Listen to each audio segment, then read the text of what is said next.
Hi friends, YouTube पर आप सभी का स्वागत है। दोस्तों मैं फिर से आप सभी के सामने BHDLA 137 के 15 ऐसे प्रश्न को लेकर आया हूं जो कि एग्ज़ाम की दृष्टि से काफ़ी इंपॉर्टेंट है। और यहां पर जितने भी प्रश्न हैं वे सभी किसी न किसी परीक्षाओं में, यानी कि खासकर BHDLA 137 की परीक्षाओं में जो है काफ़ी बार पूछा जा चुका है।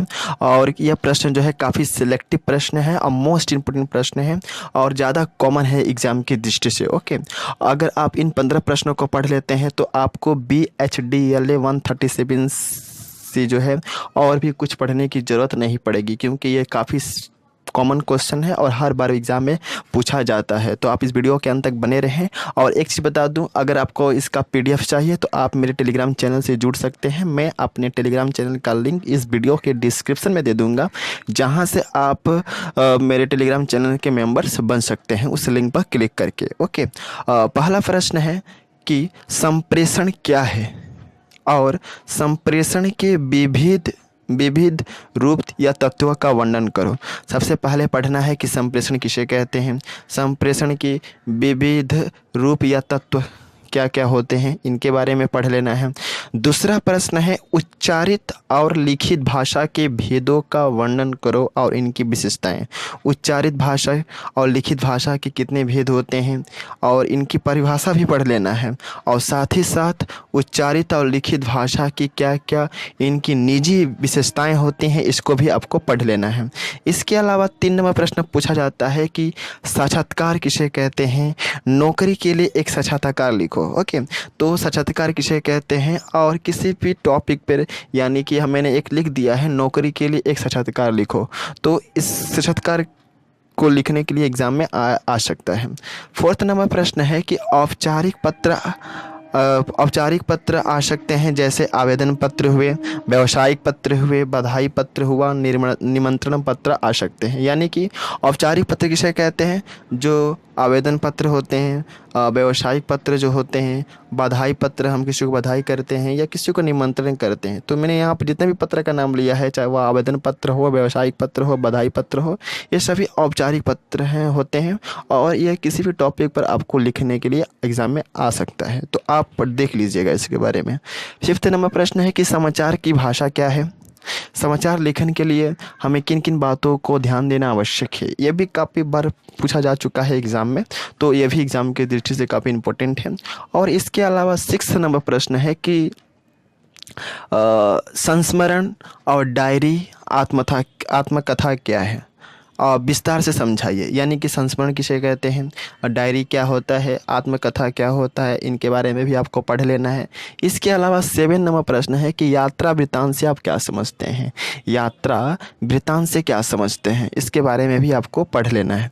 इसके अलावा व्यक्तिक लेखन से आप क्या समझते हैं, ये भी बहुत बार परीक्षाओं में पूछा जा चुका है। इसके अलावा 9 नंबर प्रश्न है आत्मकथा, संस्मरण और डायरी की भाषा कैसी होनी चाहिए। ओके, आत्मकथा जब हम लिखते हैं या डायरी लिखते हैं या संस्मरण लिखते हैं तो उस समय इसकी भाषा क्या होना चाहिए, इसके बारे में आपको पढ़ना है विस्तार से। इसके बाद है कि सृजनात्मक लेखन की भाषा का महत्व को बताओ और विशेषता भी, यानी कि सृजनात्मक लेखन क्या होता है और सृजनात्मक लेखन की क्या विशेषताएं होती हैं, सृजनात्मक लेखन की भाषा का क्या महत्व है हिंदी साहित्य में, इसके बारे में आपको पढ़ना है। इसके अलावा 10th नंबर प्रश्न 11 नंबर प्रश्न है फीचर क्या है, फीचर लेखन की विशेषता का वर्णन करो। तो फीचर के बारे में भी पूछा जा सकता है, फीचर लेखन की विशेषता क्या है, फीचर लेखन कितने प्रकार के होते हैं, ये भी एग्जाम में आ सकते हैं।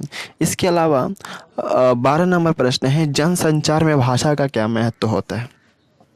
ओके, इसके अतिरिक्त 13 नंबर प्रश्न है कि कार्यालय भाषा का महत्व पढ़ना है। इसके अलावा सरकारी और अर्ध सरकारी पत्र की रूपरेखा तैयार कीजिए, ऐसे एग्जाम में बोलेगा। तो सबसे पहले आपको कार्यालयी भाषा का महत्व आपको पढ़ना है। इसके अलावा सरकारी या अर्ध सरकारी पत्र की क्या रूपरेखा होती है उसके बारे में पढ़ लेना। ये और ये वाला 13 नंबर प्रश्न तो काफ़ी इंपॉर्टेंट है, बहुत बार आ चुका परीक्षाओं में। इसके अलावा प्रतिवेदन किसे कहते हैं, और किसी भी एक टॉपिक पर प्रतिवेदन आ सकता है लिखने के लिए। ओके, तो प्रतिवेदन आपको देख लीजिएगा और प्रतिवेदन का एग्जाम्पल भी देख ले सकते हैं। और इसके अलावा 15 नंबर प्रश्न तो काफ़ी इंपॉर्टेंट है, वह है संचार माध्यम का स्वरूपों का वर्णन करो। संचार माध्यम के कौन कौन से स्वरूप होते हैं और जिसके माध्यम से हम सूचनाओं को एक स्थान से दूसरे स्थान तक भेज पाते हैं, इनके बारे में भी आपको पढ़ लेना है। और अंत में मैं यही कहना चाहूँगा कि मेरा एक टेलीग्राम चैनल है जिसका नाम है इग्नू लर्नर, जो कि मेरे यूट्यूब चैनल का नाम है। तो आप इस टेलीग्राम चैनल से ज़रूर जुड़े, क्योंकि जैसे ही आप टेलीग्राम चैनल से जुड़ते हैं मैं इसका PDF आपको दे दूँगा, और इस सब्जेक्ट के और भी वीडियोज़ जो है इंपॉर्टेंट क्वेश्चंस के आने वाले हैं, तो वो भी आपको आसानी से मिल जाएंगे वहाँ पे। तो आपसे रिक्वेस्ट है, विनम्र निवेदन है कि आप मेरे टेलीग्राम चैनल से ज़रूर जुड़े। मैं अपने टेलीग्राम चैनल का लिंक डिस्क्रिप्शन में दे दूँगा इस वीडियो के अंत में। ओके, और एक चीज़ बता दूं कि आप लोगों का नोट्स बनाने के लिए मैं काफ़ी मेहनत करता हूं, काफ़ी लेबर देता हूं। तो आप जो है लाइक ज़रूर कीजिए, शेयर ज़रूर कीजिए, और कुछ आपको पूछना है या जानना चाहते हैं तो आप कमेंट सेक्शन के ज़रिए पूछ सकते हैं। So best of luck for exam. जय हिंद, वंदे मातरम।